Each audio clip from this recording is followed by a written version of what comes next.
Yo, what's going on? My name is David the Crook, and welcome to today's video. So today's video, what I have here for you is I put together a couple different resources for you to help you better understand the fundamentals of audio. And as I'm making these things for you, I'm definitely going over them and I'm learning a lot. So I'll be making some more videos for you in like Logic Pro X, showing you my screen. But as of right now, with the help of AI, some videos for you, one of them being kind of like a slideshow, the other one being like a podcast, and then finally an ebook. So it goes over a lot of stuff, and at some point it might become repetitive. If I'm gonna be honest with you, just keep watching them, just keep trying to understand it and keep applying what you're learning to what you're doing right now. Like I said, these things that I'm gonna be dropping for you are definitely things that I wish I knew, and some of the stuff that I wish I would have learned when I first started getting into recording, mixing, and mastering, because it goes over stuff like hertz, compressions, EQs, just what a sound wave is, different stuff like that, and even breaks down history. So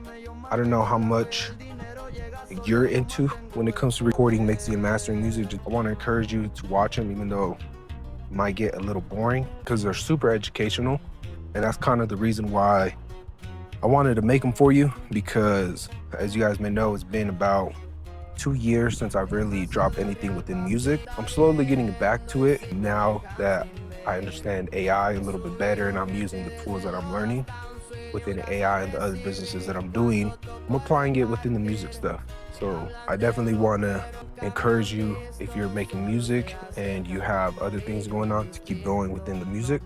It took me about 2 years where I had to set it down, had to figure some things out, and now I'm able to double back, come back to music. So we're definitely going to be coming back with a lot of better videos, some more behind the scenes, more when I'm recording in the studio. Educational videos like this is going to be playing a huge part in being able to show you how to record, mix, and master, just because sometimes it's hard for me to articulate some things. So the AI is making it a lot easier me to be able to show you that, provide you with the resources and the tools that you might need. If it's something that you want to do within a career, well, then it's something that's going to be beneficial for you. You know, sound, it's just everywhere, isn't it? Absolutely. All the time. It's the almost imperceptible hum of your refrigerator, the distant rumble of traffic outside, the intricate layers of that song you've got on repeat. Mm-hmm. It's so fundamental to our experience, yet how often do we truly stop to consider its underlying nature beyond just hearing it?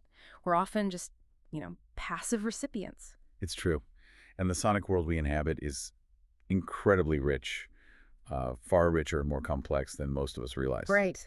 And what's truly mind-bending is that what we perceive isn't even the raw physical vibration. It's our brain's instantaneous, incredibly complex interpretation of those vibrations, filtered through layers of physics, biology, and psychology. Exactly. And that's precisely what this deep dive is all about. Our mission today is to pull back the curtain on the actual building blocks of sound, to break down its core characteristics. Get right down to it. Yeah. The goal here isn't just to hear sound, but to fundamentally understand the raw material it's made of, to grasp how you can mold it, sculpt it, and ultimately bring the sound you hear in your head vividly to life. Mm-hmm. We want to give you a whole new appreciation for everything you hear, transforming the abstract into clear, memorable insights. And that's where the magic truly happens. The blend of rigorous scientific principles and unbridled artistic expression. That's a great way to put it. This deep dive aims to arm you with the foundational language, the vocabulary, and the practical understanding needed to translate abstract creative intent into concrete, repeatable technical actions. So bridging that gap. Exactly. We'll be connecting the objective, measurable physics of sound with the incredibly subjective yet universal human perception of it. We've gone through some really fascinating sources for this deep dive, delving into in-depth guides from top audio schools, dissecting technical outlines from industry giants, and pulling in real-world examples from seasoned professionals. Good stuff. Yeah, it's all designed to make these abstract ideas incredibly clear and memorable for you. Okay, let's unpack this. Let's start at the very beginning then. Before we can sculpt sound, we need to understand what it is. Our sources are crystal clear on this. It all starts with vibration. But what exactly is sound, fundamentally, from a physical perspective? That's the absolute core principle. Think about anything that makes a sound. A plucked guitar string, a speaker cone pushing outwards, your own vocal cords oscillating. Right. As that object vibrates, it physically pushes on the air molecules immediately next to it. When it pushes forward, it squishes those molecules together, increasing their density and creating a tiny pocket of higher air pressure. This is what we call compression. So it's like throwing a pebble into a still pond, but instead of water ripples, we're talking about invisible pressure waves in the air. That's a great analogy. Each pebble nudge creates a compression wave that travels outwards, sort of nudging dominoes along. Exactly. And then the other half of that vibrational movement, as the vibrating object moves back, it pulls away from those same molecules, creating an area where the molecules are spread further apart, a region of lower density and lower pressure. Oh, okay. This is what we call rarefaction. Oh. So you have this continuous alternating dance of compression and rarefaction, Yep. high pressure and low pressure. Compression, rarefaction. Got it. And sound just travels or propagates through a medium, be it air, water, or a solid, as these continuous alternating waves of higher and lower pressure. It's these tiny, super fast pressure changes traveling at hundreds of miles per hour that eventually hit your eardrum and start the whole intricate process of hearing. Which is precisely why sound needs something to travel through, a medium. Yeah. If there's no air, no water, no molecules to push around, then there's no sound. Right. It's why all those epic movie explosions in space are, realistically speaking, totally silent. A powerful explosion would happen, but without a medium to carry the vibrations, you wouldn't hear a thing. That's a great point. Totally silent space explosions. So these sound waves are fundamentally longitudinal waves. This means the individual particles in the medium, those air molecules, are moving parallel to the direction the wave is traveling. Yep, back and forth along the path. They're vibrating back and forth along the same path as the sound is propagating. But for us, for audio engineers, they're typically represented graphically as transverse waves. Why is that? Correct. It's really for easier visualization. When you see a sound wave plotted on a graph, say with pressure or density against time, you're looking at a transverse representation. The peaks or crests of that wave represent the areas of high pressure, the compression, and the valleys or troughs represent the low pressure areas, the rarefaction. This visual shorthand is absolutely fundamental for us to clearly see, understand, and ultimately manipulate a sound wave's characteristics in a digital audio workstation. It's like seeing the blueprint of a sound. Exactly. Visual map. So we've nailed the physics, the Okay. vibration, the waves, the pressure changes. But the journey from a vibrating source to a perceived experience is incredibly complex. How do we actually perceive all this? How does our brain make sense of those pressure changes? This is where it gets really fascinating. This is where the fascinating field of psychoacoustics comes in, right? The study of how humans perceive sound. That's it. Hearing begins when those physical sound waves enter your ear canal, funneling down to cause your eardrum to It's vibrate. just like a tiny drum skin. Pretty much. Yeah. These vibrations are then mechanically transmitted through a series of 3 tiny bones, the ossicles, the smallest bones in your body, Right. to the cochlea. The cochlea is this amazing fluid-filled, spiral-shaped organ in your inner ear, like a tiny snail shell. Okay. Inside the cochlea are thousands of tiny sensory hair cells, which are exquisitely sensitive. These hair cells convert the mechanical vibrations from the ossicles into electrical signals. And it's these electrical signals that your auditory nerve then transmits directly to your brain for interpretation. And your brain, in a fraction of a second, processes these signals to determine not only the pitch and loudness of a sound, but also its spatial location where it's coming from. It's incredible processing power. This intricate, almost miraculous journey from a physical sound wave to a subjective psychological perception is precisely why the audio engineer, whether recording, mixing, or mastering, must understand that what is physically happening to a signal isn't always what the listener subjectively hears. That's the core challenge, really. And what's truly fascinating here, and what defines the modern audio engineer's role, is that it's an incredibly intricate, multifaceted, and deeply interdisciplinary field. Right, it's not just pushing buttons. Not at all. It's a constant synthesis of knowledge, from acoustics, physics, technology like digital signal processing and electronics, art, psychology, and music theory. Wow, all of that. Yeah. The engineer is tasked with capturing, manipulating, and reproducing sound in a way that is both technically flawless, adhering to objective physical laws, and creatively compelling, speaking to human emotion and perception. That duality again. The foundational challenge lies in this dual nature of sound itself. It's a physical reality that can be objectively measured, yet it's ultimately perceived and judged subjectively by human listeners.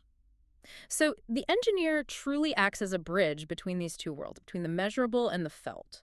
You're translating subjective artistic goals, for example, a vocalist asking you to make my voice sound more present, or a drummer wanting their kick to hit harder, Common requests. into concrete, objective, repeatable technical actions. This might mean precisely boosting the high mids around 3 to 5 kilohertz for presence, or carefully adjusting a compressor's attack time for that drum punch. Absolutely. Mastering the physical characteristics of sound waves and understanding how our ears translate them provides that essential framework for this professional-level translation.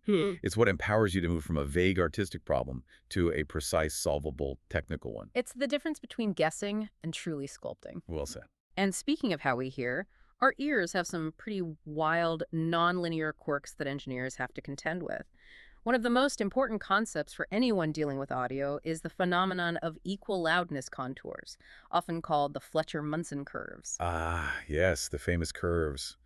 These curves, first meticulously researched back in the 1930s by Bell Lab scientists Harvey Fletcher and Wilden A. Munson. Wow, that long ago. Yeah, foundational stuff. They vividly demonstrate that the human ear's sensitivity to different frequencies changes quite dramatically depending on the overall volume, or sound pressure level, SPL, of a sound. Okay, how so? The counterintuitive truth here is that at low volumes, the human ear is actually far less sensitive to low and high frequencies. Less sensitive to bass and treble. Exactly. This makes the mid-range frequencies, where most speech and fundamental instrument tones reside, appear to be the loudest and most noticeable. So your brain prioritizes the information that's most crucial for survival and communication, basically. Makes sense. And conversely, as the overall volume increases, our ear's sensitivity flattens out. We become much more sensitive across the entire frequency spectrum, and those low and high frequencies, which were less prominent at low volumes, now become much more apparent and easier to hear. this isn't just an academic curve. It's why your car stereo often sounds better or fuller when you crank the volume. Totally. At low volumes, the bass and treble disappear and you reach for the bass boost. But then you turn it up and suddenly it's overwhelming. Precisely. This nonlinear perception has a profound, almost deceptive effect on how a mix is perceived and how it translates across different playback systems. Translates meaning how it sounds on different speakers. Yeah, exactly. If an engineer, perhaps without being aware of these curves or mixing in an uncontrolled environment, creates a mix at a very low volume, they might instinctively and unnaturally boost the bass and treble to make the sound seem balanced and exciting to their ears at that volume. Okay, compensating for what they can't hear well. Right. However, when that exact same mix is played back at a higher volume on a different system, the listener's ears suddenly become far more sensitive to those previously boosted frequencies, resulting in a sound that can be overwhelmingly bass-heavy and harshly bright in the highs. Ah, so the mix doesn't translate well. It's a perceptual illusion we're constantly battling. So what does this all mean for us, the listeners, and for professional audio production? This psychoacoustic necessity is why there's an industry-standard practice of mixing and mastering at a consistent, controlled SPL. It's not an arbitrary rule. It's a direct response to how our ears work. Engineering wisdom, solidified over decades and backed by these very curves, suggests that somewhere between 80 and 85 dB SPL is the ideal mixing level. The sweet spot. That's what it's often called, yeah. This volume is often referred to as the sweet spot because where the ear perceives the frequency spectrum as balanced as possible, minimizing those perceptual biases that occur at quieter or louder levels. So practical advice. The practical tip is to train yourself to mix at this reference level, and then, and only then, check the mix at both louder and quieter volumes to ensure the tonal balance and impact are preserved, regardless of how the listener plays it back. It ensures your mix translates a critical goal for any engineer. Absolutely crucial. Another critical psychoacoustic principle that has profound real-world implications is the masking effect. Masking. This is what happens when a loud sound makes it difficult or even impossible for you to perceive a quieter sound, especially when that quieter sound is at a nearby frequency. Your brain basically prioritizes the dominant signal. Makes sense, evolutionarily. And this isn't just a curiosity, right? It has practical uses. Oh, huge practical uses. It's a fundamental principle that enabled the development of highly efficient lossy audio formats like MP3. Really? How? The compression algorithms used in MP3s and similar formats like AAC exploit the masking effect. They intelligently identify inaudible sound components that would be masked by louder sounds at similar frequencies. Stuff you wouldn't hear anyway? Exactly. And then they selectively discard them. The result is a significantly smaller file size with no perceptible loss of quality to the human ear. Clever. Very. But beyond file compression, engineers also leverage masking in mixing. You might intentionally slightly boost a lead vocal or lead instrument in a frequency range where other instruments are less prominent, not just for loudness, but to ensure it cuts through the mix without being masked, even if it's not the absolute loudest element. So it's about perceptual clarity, not just raw volume. Precisely, making sure things are heard clearly. That's fascinating. So it's not just about what you can hear, but what you can't hear, and how that can be used to your advantage. And here's where it gets really interesting, and frankly, a bit unsettling. Pitch perception at high volumes. Oh yeah, this one's weird. Apparently, at really high volumes, say, over 95 dB SPL, which is the level of a very loud concert, or prolonged exposure to power tools, our brain starts to interpret low bass sounds as being slightly flatter in pitch than they actually are. That's right. Lower than their objective pitch. And conversely, high treble sounds can be perceived as slightly sharper or higher pitched than they are. Why does that happen? This phenomenon, which becomes more pronounced the louder the sound, seems to be related to how the delicate mechanisms in our inner ear, including tiny muscles designed to protect us from excessively loud sounds, react under intense stress. They don't respond quite evenly across the entire frequency spectrum at those high-intensity levels, So they kind of strain unevenly. leading to a slight distortion in pitch perception. So if you're mixing music really loud or just blasting your headphones for extended periods, you're literally not hearing the pitches correctly, especially at the extremes of the frequency spectrum. Pretty much. That's kind of mind-blowing to consider. It changes how I'll think about my headphones from now on. It genuinely is. And it's a huge reason why audio professionals universally stress the importance of listening at moderate reference levels and why taking frequent breaks is so critical. Ear fatigue is real. Very real. If you're constantly in a loud environment, your ears get fatigued, your perception gets skewed, and you simply cannot make accurate judgments about pitch, balance, or dynamics. Worse, you can permanently damage your hearing. So protect your ears. Always. It isn't just about preserving your health. It's about preserving your ability to make accurate sonic judgments and truly appreciate music. Absolutely. That's a crucial takeaway. Protect your ears. Okay, so we've covered how sound behaves physically and how our ears uniquely and non-linearly perceive it.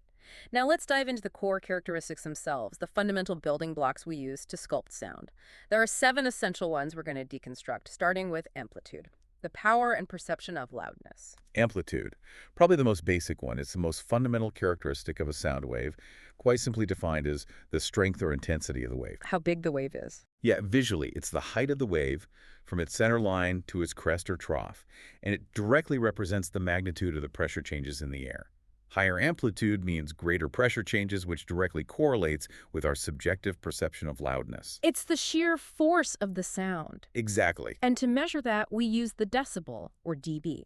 This is a fascinating unit because it's logarithmic, which is profoundly useful for audio engineering because the human ear's perception of loudness is also logarithmic, not linear. Exactly. This nonlinear relationship means that a sound that is physically twice as loud is not perceived as being twice as loud to a listener. It's a huge difference. Right.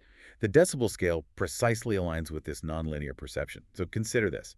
Going from, say, 60 dB, which is like a normal conversation, to 90 dB, like a lawnmower, Big jump. might feel subjectively maybe twice as loud to you, but the actual physical sound pressure, the energy in the air, has increased by a staggering 1,000 times. 1,000 times. Wow. Our hearing compresses that immense physical range into something manageable and useful for our brains. In the digital domain, measurements are expressed in dBFS, or decibels, relative to full scale, where 0 dBFS represents the maximum possible digital level before clipping. Okay, dBFS for digital. And when we're measuring amplitude in a practical sense, there are 2 primary ways, peak and RMS. Right, 2 important metrics. Peak represents the highest instantaneous level a waveform reaches. Think of it like the very highest splash a wave makes, a fleeting moment. The absolute top. Yeah. It's a snapshot that responds very quickly to sudden, sharp sounds known as transients. Peak levels are primarily used to monitor and prevent digital clipping. And RMS? RMS, or root mean square, on the other hand, is the long-term average of the signal's amplitude over a sustained period. This is more akin to the average height of the waterline, rather than just the highest splash. Their overall energy. Exactly. RMS provides a much more accurate representation of a sound's sustained energy content, and critically, correlates much more closely with how humans perceive overall loudness and power. And the challenge is managing both. The modern audio engineer's perennial challenge is to manage both simultaneously, controlling a signal's peak levels to maintain crucial headroom, while simultaneously increasing its average RMS level to achieve a competitive, impactful, and consistent loudness throughout a track. It's a balancing act. Here's where this understanding becomes incredibly practical for audio engineers. Headroom, gain staging, and dynamic processors. Headroom is the difference between a signal's highest peak and the absolute maximum level of a system. In the digital domain, that ceiling is a hard, unforgiving 0 dBFS. And I mean unforgiving. Unlike analog systems, which can gracefully handle signals slightly above their nominal limit by introducing pleasing musical harmonic saturation. That warm analog sound people talk about. Often. But digital systems have an absolute brick wall ceiling at 0 dBFS. Any signal that exceeds this limit is digitally clipped, meaning the waveform is literally chopped off at the top and bottom. This results in an unpleasant, harsh, and often unrecoverable form of digital distortion. Therefore, maintaining sufficient headroom is arguably the single most fundamental and non-negotiable rule of digital audio production. So how much headroom? We generally recommend that your loudest peak in a final mix, before mastering, sits comfortably between -6 dBFS and -3 dBFS. This provides essential breathing room for transients and for the mastering engineer to do their work without introducing distortion. Got it. Leave some space. And this leads right into gain staging. Crucial. This is the practical, meticulous application of managing amplitude and headroom throughout your entire audio chain. It's the process of setting and managing the signal levels at every stage of your recording and mixing workflow, from the microphone preamp, through your audio interface, into your digital audio workstation, and through every plugin you use. Precisely.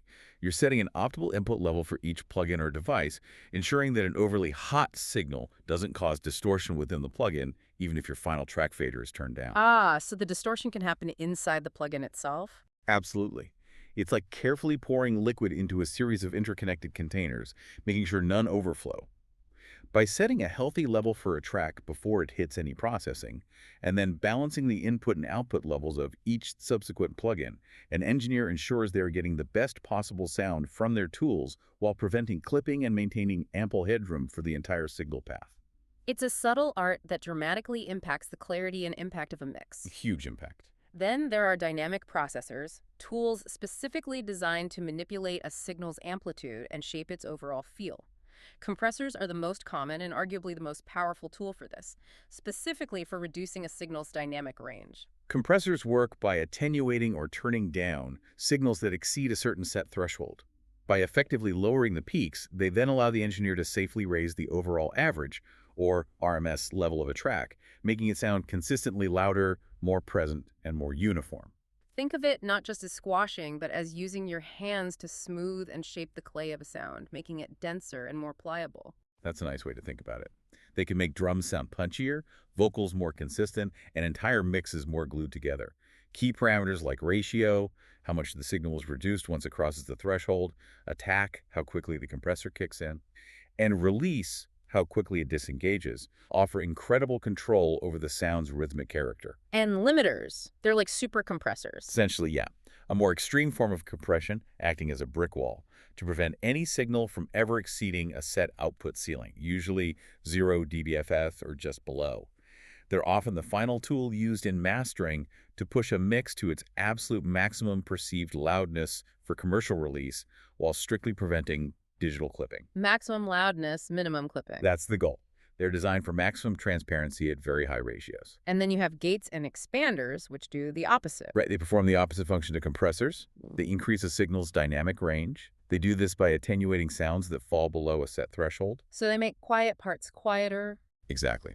This is commonly used for noise reduction, like removing unwanted microphone bleed from other instruments in a multi-mic recording, or cleaning up a track by silencing it when no desired sound is present. Like on a drum kit. Perfect example. A well-used gate on a kick drum, for example, can make it sound incredibly tight and focused by eliminating the lingering rumble or spill from other drums. Okay, next up is frequency, the second essential characteristic which shapes pitch and tone.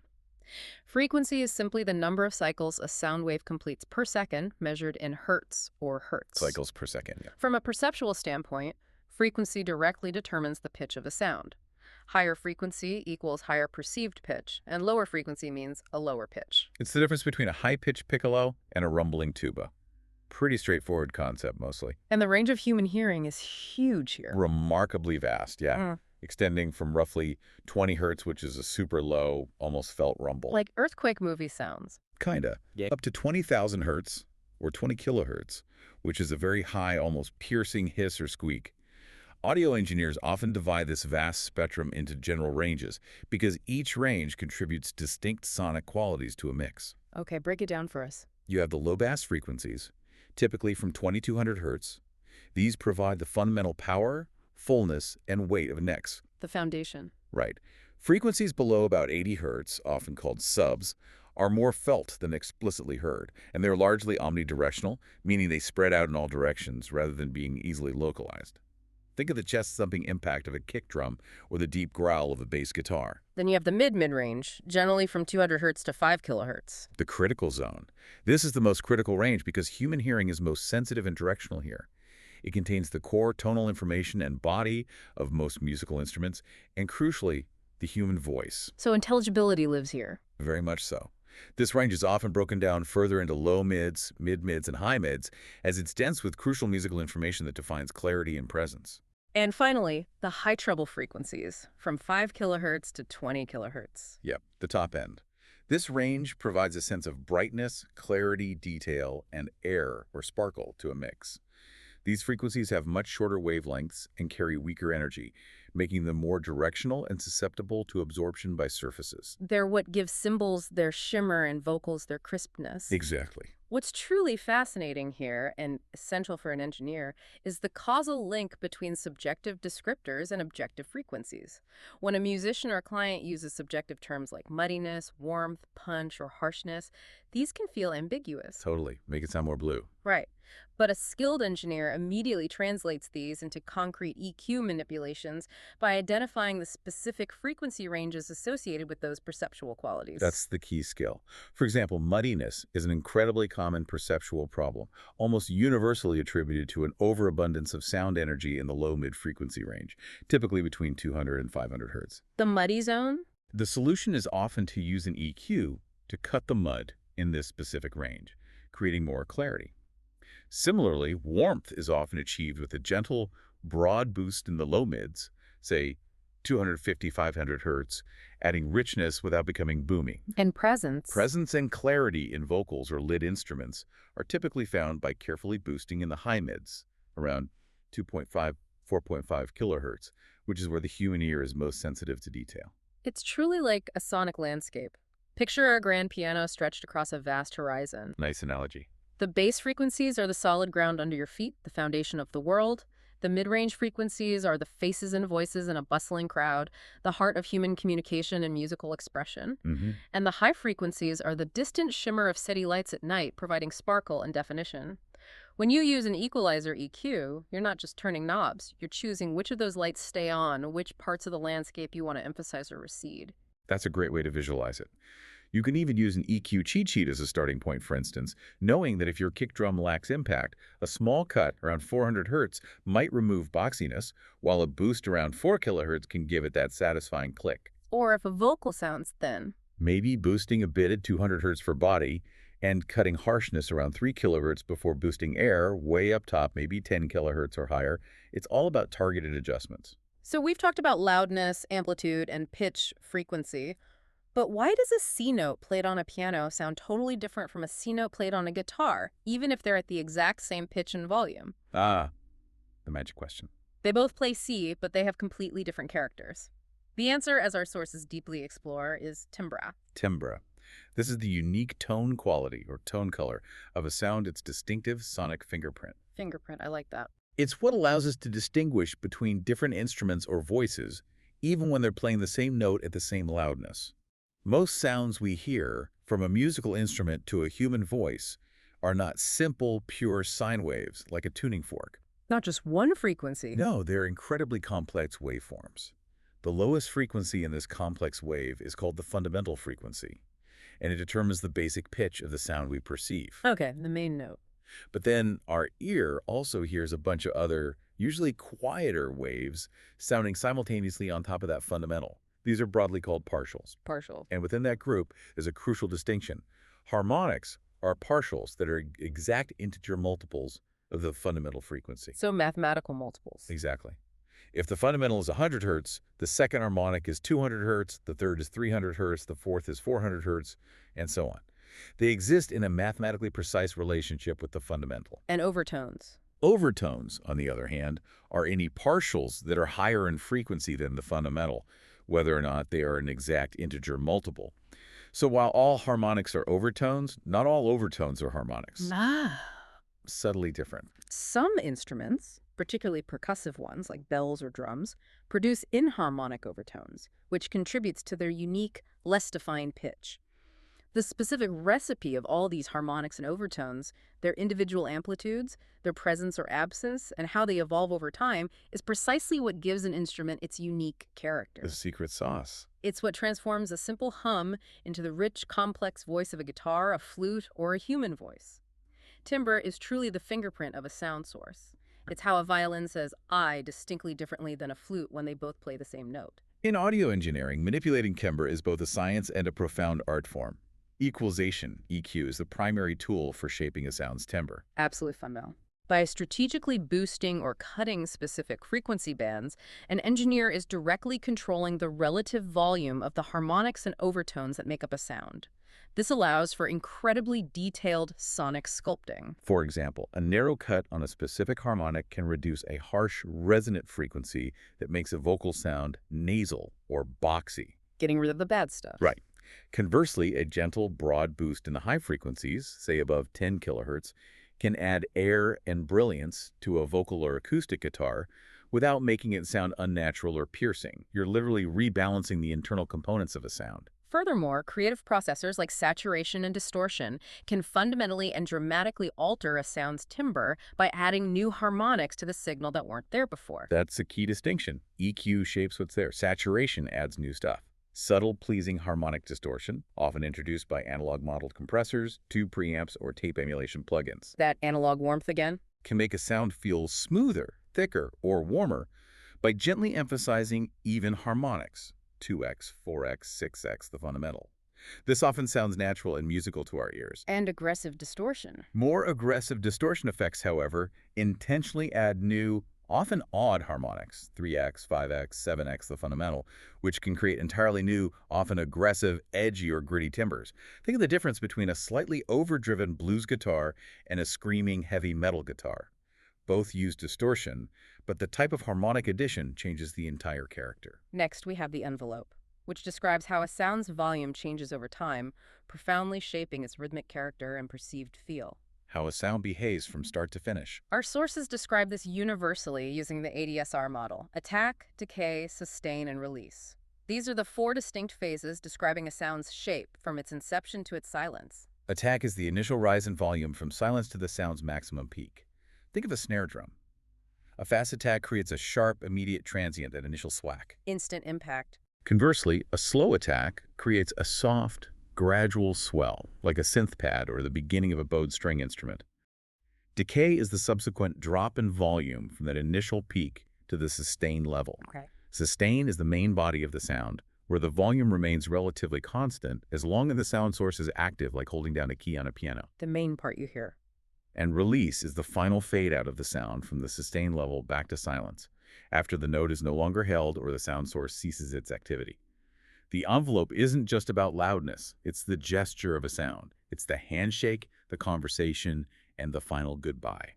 A sound's rhythmic feel truly lives within its envelope. Absolutely. So how do engineers actively reshape this envelope?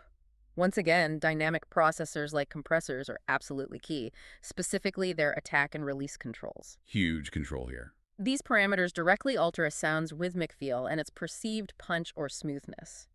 This is where subtle changes make a huge difference in the groove of a song. For instance, a slow attack time on a compressor allows the initial transient, that sharp peak of a sound, to pass through before the compression engages. Lets the punch through. Exactly. This makes the sound feel more impactful, more punchy, and allows its initial energy to cut through.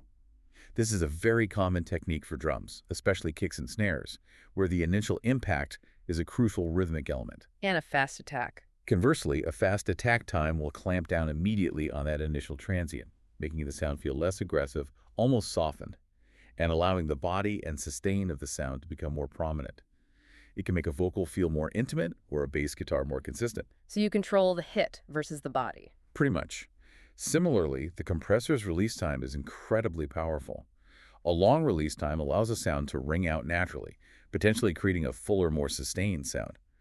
But if it's too long, especially on rhythmic elements, it can lead to overlapping sounds that clutter a mix. Makes things mushy. Can do.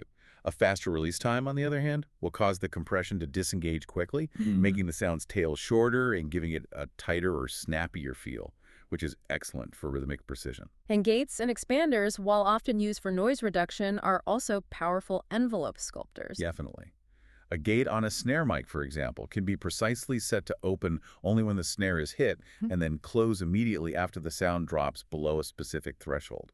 This dramatically reduces unwanted microphone bleed from the hi-hat or cymbals. Cleans things up. A fast release time on a gate can be used creatively to intentionally shorten a drum's natural decay for a very specific, tight, almost choked effect, a characteristic sound in some genres. It's about shaping silence as much as sound. So far, we've primarily been discussing how to sculpt one individual sound, giving it mass with amplitude, shaping its contours with frequency, adding texture with timbre, and defining its gesture with the envelope. But a real mix is a whole collection of sounds, a symphony of separate elements, all living together in the same space. Yeah, things start interacting. And just like people in a crowded room, these sound waves inevitably bump into each other and interact. Sometimes that interaction is a beautiful synergy, and sometimes it's really, really not. This brings us to our fifth essential characteristic, phase. Phase. Critically important, often misunderstood. Phase describes the relative timing offset between two or more waves of the same frequency, measured in degrees from 0 to 360 degrees. Timing offset, okay. When two or more sound waves combine, their interaction is determined by their relative phase relationship. This interaction is known as interference, and it has profound implications for the perceived quality of your audio. Good interference and bad interference. Pretty much. When the peaks and valleys of two sound waves line up perfectly, we say they are in phase at 0 degrees. This is absolutely what you want. It's called constructive interference. They help each other out. They're essentially working together, amplifying each other, adding their energy to create one single sound that's stronger and much fuller. This phenomenon actually doubles the amplitude, which in the audio world translates to a significant plus 6 dB boost in power just from getting two waves to align perfectly. Wow, 6 dB is a lot. It is. This is exactly what you aim for when layering kick drums to create a massive low end, or when double-tracking vocals to make them sound thicker and more present. It's like two dancers moving in perfect unison, amplifying their combined motion. But here's the dark side of phase. Indeed. When the peak of one wave lines up precisely with the valley of another one, they are 180 degrees out of phase. This is destructive interference. Just fight each other. Instead of helping each other, they actively fight each other, pulling in opposite directions and canceling each other out. In a perfect theoretical worst-case scenario, the result isn't just a quieter sound, it's literally total silence. The waves simply erase each other. Complete cancellation. Does that happen often? Complete cancellation is rare in a complex, real-world mix. But even a little bit of this cancellation is enough to create that hollow, thin, weak, or distant sound that can totally ruin the impact and clarity of a track. Managing phase is one of the most critical and often overlooked aspects of professional audio. The engineering challenge here most often revolves around phase cancellation and monocompatibility. Phase issues are particularly concerning when the same sound source is captured by multiple microphones, for instance, a drum kit with many mics, or when a stereo signal has phase differences between its left and right channels. Right. The physical cause is a slight time delay between the signals as they travel different distances to different microphones or ears. Even tiny delays matter. Oh, yeah. This time delay, even just a few milliseconds, leads to a devastating phenomenon known as comb filtering. Comb filtering? Why comb? When two signals are combined with a slight delay, some frequencies will be in phase and be reinforced, creating peaks in the frequency spectrum, while other frequencies will be out of phase and be canceled out, creating valleys. When plotted on a frequency graph, this creates a series of peaks and valleys that eerily resemble the teeth of a comb. hence the name. Ah, I see. And the sound. The sonic result is that the sound becomes hollow, thin, weak, and loses significant body and punch. Imagine two identical rivers flowing side by side, but one has a tiny bend in its course, causing their ripples to sometimes align perfectly, creating a surge, and sometimes clash, creating a dead zone. That makes sense. And mono compatibility is absolutely crucial because a significant number of playback environments today, think cell phones, Bluetooth speakers, many club sound systems, even radio broadcasts, playback music in mono. A lot of listening happens in mono. A mono signal is created by simply summing the left and right channels of a stereo signal into a single unified waveform. During this process, phase cancellations that might have been subtle or partially masked in a wide stereo image become blatantly, brutally obvious in mono. It exposes the problems. A sudden loss of bass, clarity, or punch, or the disappearance of instruments when a mix is summed to mono, is a clear diagnostic signal that deep-seated phase issues exist within your stereo mix. So what are the practical solutions for phase alignment? Proactive microphone placement during recording is the first line of defense. The venerable 3.1 rule states that when using multiple microphones to capture a single source, like a drum kit, the distance between any two microphones should be at least 3 times the distance from each mic to its intended sound source. 3 times the distance. Okay. This significantly minimizes interference and comb filtering. And if you didn't get the mics right, in post-production. For reactive post-production, after the recording is done, you have several tools. Polarity inversion is a simple digital switch that literally flips the phase of a waveform by 180 degrees. It's a quick first step to check if a signal that is precisely 180 degrees out of phase suddenly pops into fullness and becomes more impactful when inverted. The phase flip button. That's the one. If the issue is a more complex time delay, you can manually time align tracks by nudging them forward or backward in time by a few samples or milliseconds to visually align their waveforms. Pushing things around on the timeline. Exactly. And increasingly, there are sophisticated phase correction plugins that can automatically detect and correct complex phase issues across multiple tracks. These are invaluable for salvaging problematic recordings. Okay, let's connect this to the bigger picture of how sound occupies space. We need to talk about wavelength and velocity, the scale of sound in space.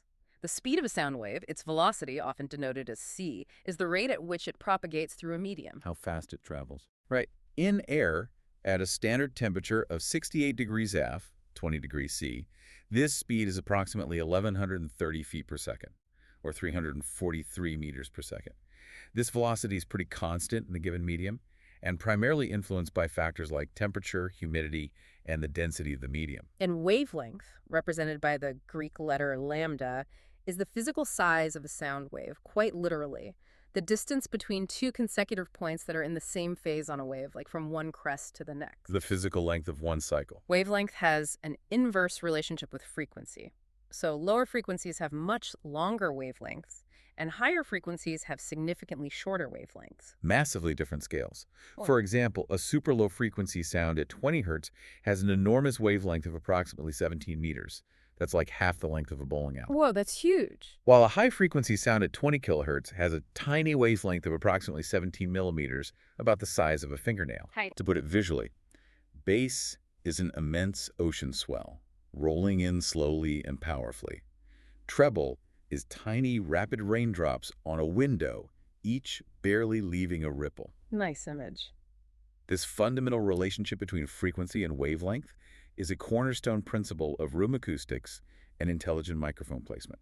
Ah, connecting to the room now. The long wavelengths of low-frequency sounds carry significantly more energy and are omnidirectional, meaning they spread out almost equally in all directions, diffracting around obstacles easily. Bass goes everywhere. Pretty much. The short wavelengths of high-frequency sounds, on the other hand, are much weaker, more easily absorbed, and highly directional, behaving almost like light beams. Highs are like lasers. Kinda, yeah. This is why room acoustics are so crucially important for mixing and mastering engineers. Most small to medium-sized studios are much smaller than the wavelength of a deep bass note. The wave doesn't fit in the room. As a result, these long bass waves cannot properly develop and propagate within the room. Instead, they reflect off walls, creating problematic standing waves and modal issues where certain frequencies are unnaturally boosted or canceled out depending on your listening position. Uneven bass response. Exactly. Low frequencies are particularly prone to building up excessively in the corners of a room. This is why effective room treatment for bass frequencies requires thick, robust bass traps, strategically placed in corners to absorb these long, powerful wavelengths and tame reflections. Gotta trap that bass. The relationship between wavelength and distance is also the underlying mechanism of the proximity effect. This is an exaggeration or boost of low frequencies that occurs when a directional microphone, like a cardioid or shotgun mic, is placed very close to a sound source. Like talking right into the mic. Exactly. The long wavelengths of low frequencies create a larger pressure difference between the front and back of the microphone's diaphragm when the source is extremely close, resulting in a natural bass boost. The radio DJ voice. That's the classic example. An engineer can use this intentionally to fatten up a thin male vocal, add warmth to a bass guitar, or create that voice of God effect. Or, conversely, you need to be acutely aware of it to prevent a recording from sounding overly muddy or boomy, especially with instruments that naturally have a lot of low-mid energy. Absolutely. Need to manage it. And this sensitivity to distance applies to other instruments too.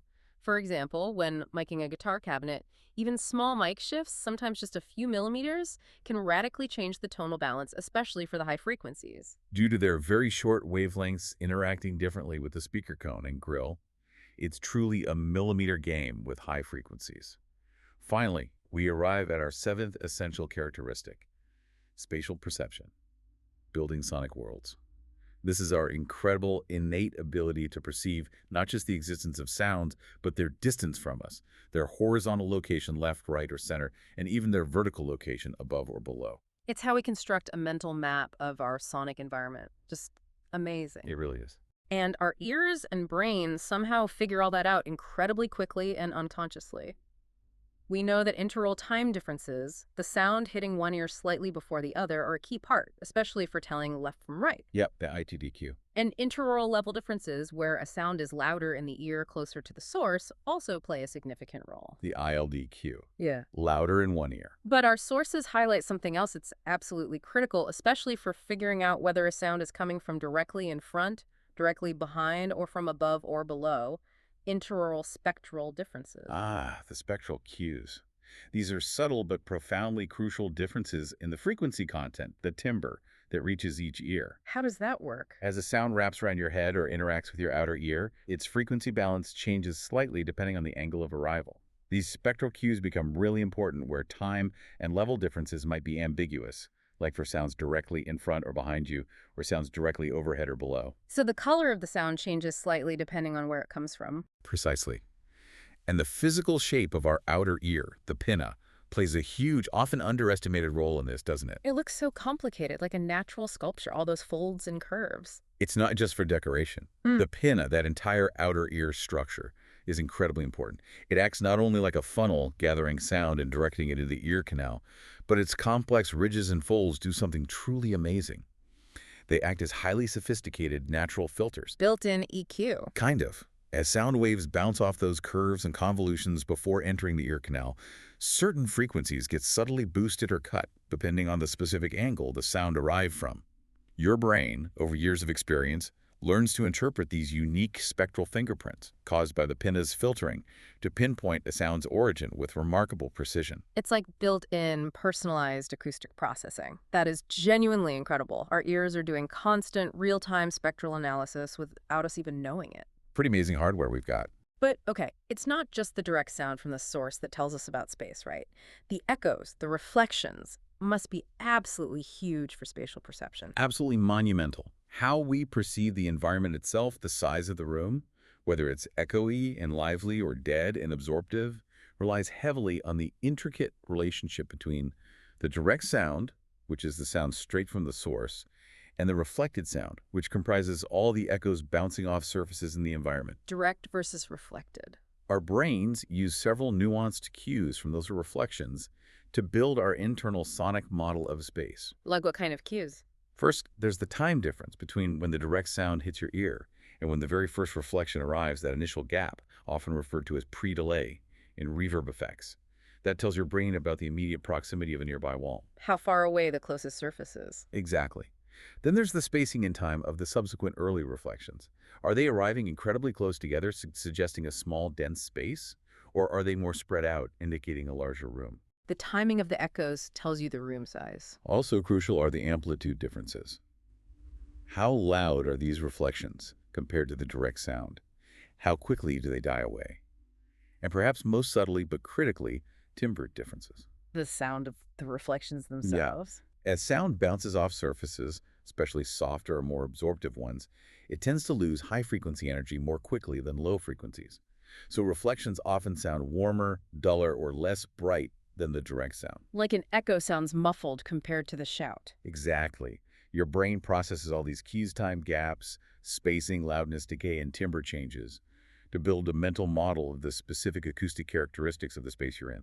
And sometimes those reflections get so dense, so numerous, that they all kind of merge together, losing clear individual echoes. That's what we call diffuse sound, right? Precisely. When you have countless reflections bouncing around from all directions, like in a large, highly reverberant concert hall or cathedral, the sound becomes completely diffused. It loses clear directional cues.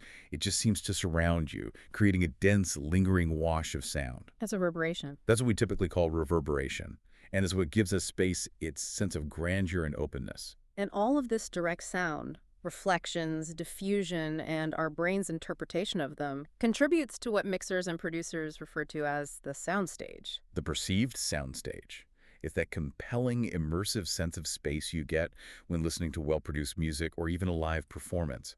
It's the illusion that different instruments or voices are located in specific, distinct positions within a three-dimensional sonic space, not just left and right, but also near and far, even slightly up or down. Creating that 3D image with sound. Exactly.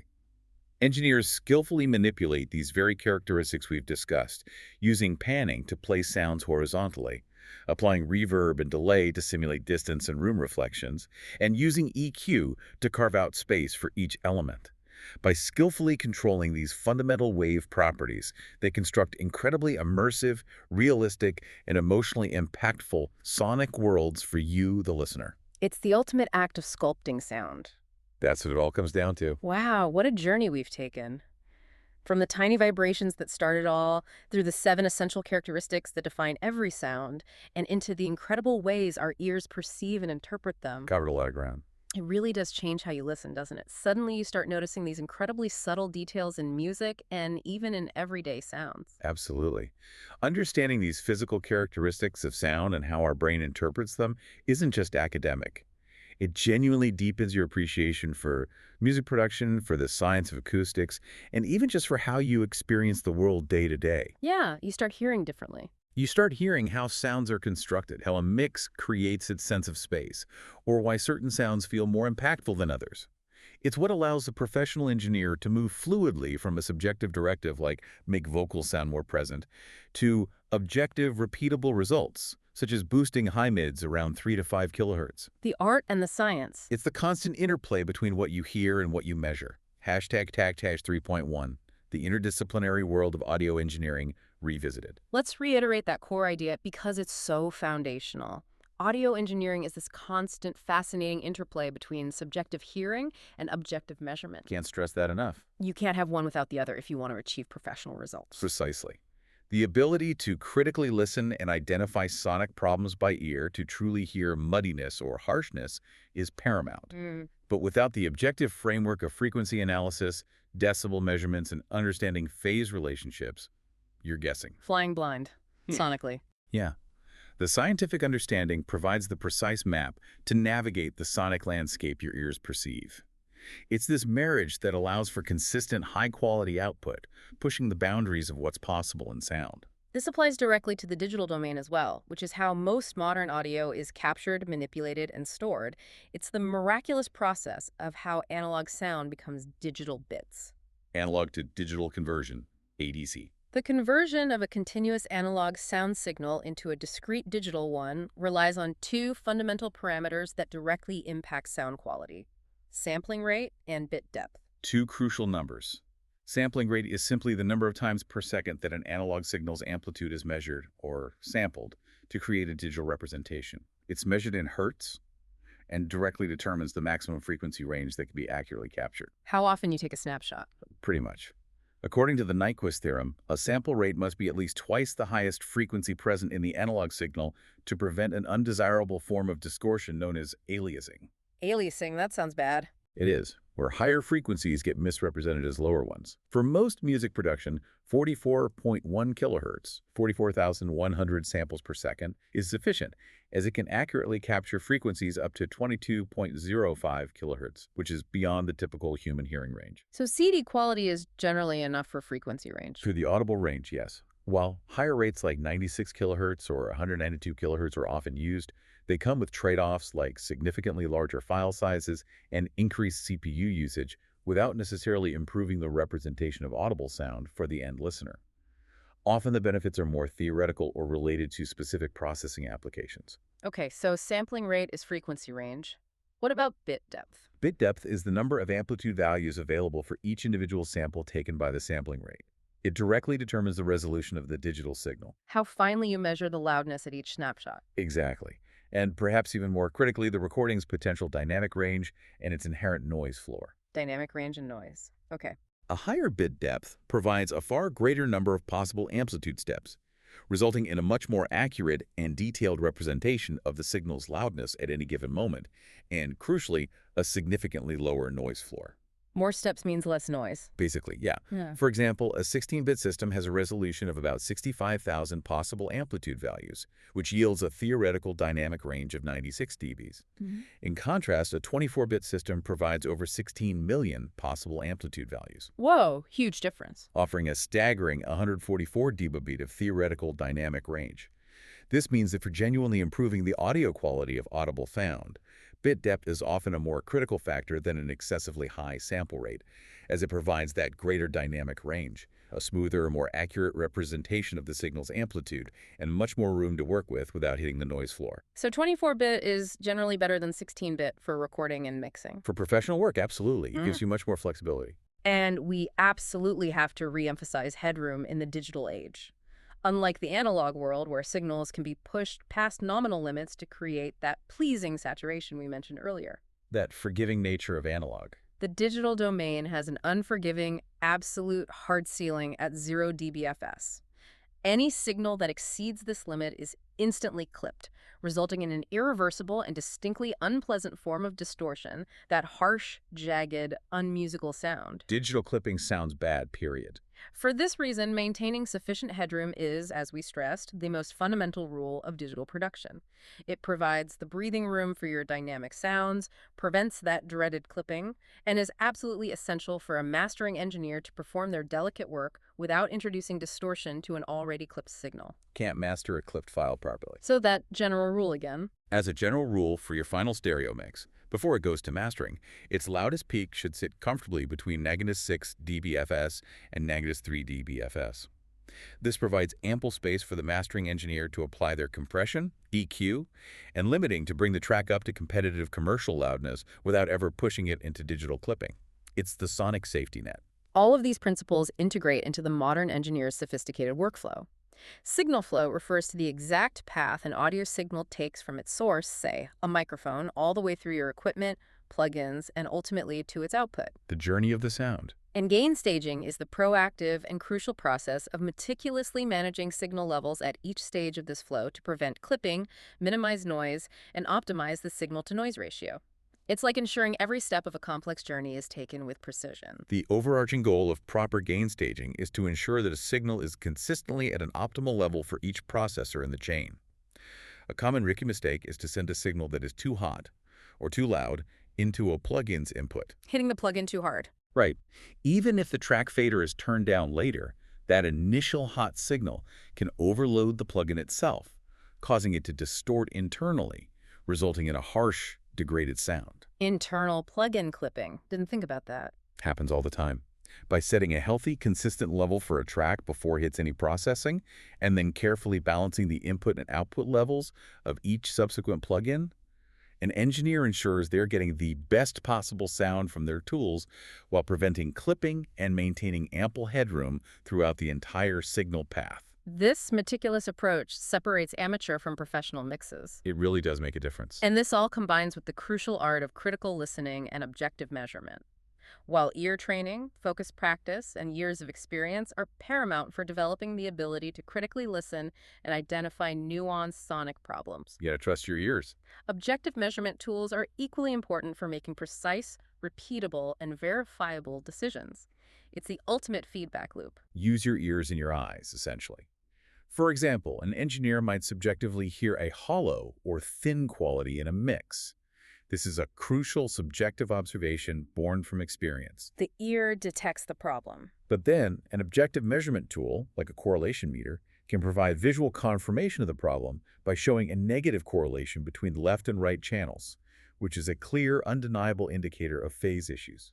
The meter confirms the diagnosis. Similarly, while the engineer's ear is always the final judge of tonal balance, a spectrum analyzer can provide a visual reference for where a problematic buildup of frequencies is occurring, helping the engineer to make a precise cut with an EQ rather than just guessing.